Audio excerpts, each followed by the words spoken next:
Мама 4 детей Радимхана Гурчиева – одна из тех, кто приняла участие в проекте содействия занятости нацпроекта «Демография». Окончив московский вуз в 2010 году и получив диплом экономиста, девушка так и не смогла использовать знания, которые получила. Вышла замуж и все свое время отдала воспитанию 3 дочерей и сына. В прошлом году узнала о возможности бесплатно и дистанционно получить новую специальность, освоив которую можно работать удаленно, и решила попробовать. В Телеграме были каналы, наши ингушские каналы, да, и там была как раз реклама. Аналитика маркетплейса, бесплатное обучение для определенных категорий людей.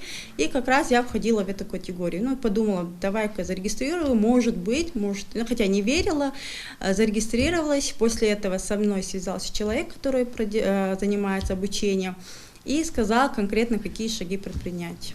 Собрала документы, отнесла в центр занятости, и уже через неделю уже мы проходили обучение на сайте. Этот проект позволяет тем, кто ищет работу, пройти дополнительное обучение или полную переподготовку, чтобы повысить шансы на карьерный рост. Все занятия проходят дистанционно по видеосвязи. Всего за 2,5 месяца участник проекта осваивает выбранную профессию, а кроме знаний получает диплом об образовании. Занятия проходили с 9 до 12, это дневное время, но если не получалось к этому времени, то сохранялись видеоролики, и спокойно вечером я могла пересматривать все. Соответственно, пройти обучение не так сложно было.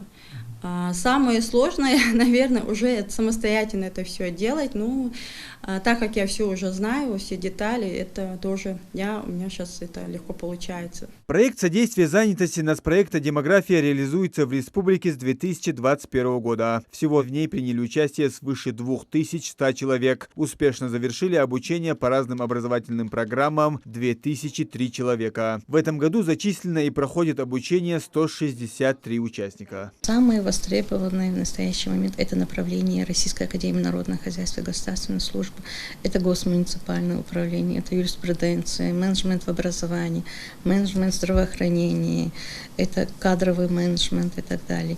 Недоборов не было, мы всегда выполняли квоту. Для того, чтобы пройти обучение, гражданин сам самостоятельно подает заявку на портале «Работа России».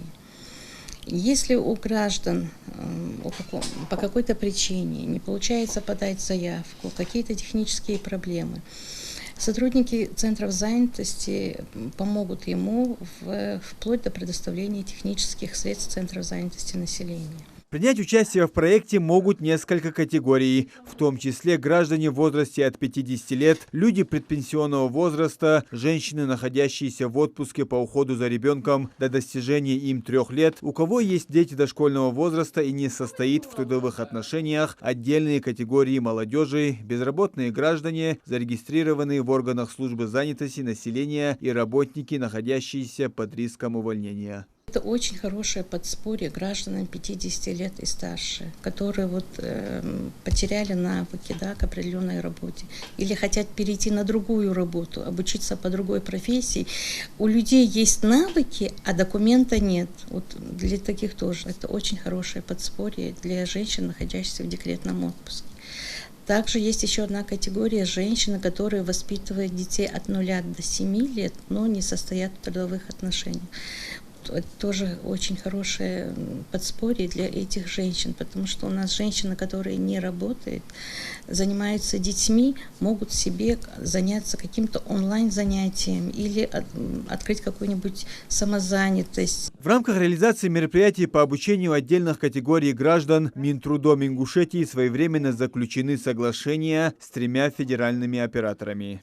Такие вузы, как Российская академия народного хозяйства, Томский научно-исследовательский институт, самые, наверное, перспективные вузы, куда не то что на переподготовке, а и обучиться, устроиться стремятся вся наша молодежь. В 2023 году в рамках реализации проекта согласовано более 500 образовательных программ, по которым можно подать заявление, выбрав наиболее подходящую. Программа организации профессионального обучения и дополнительного профессионального образования отдельных категорий граждан рассчитана до 2024 года. Муслим Ганиев, Рахман Цуров, Новости 24.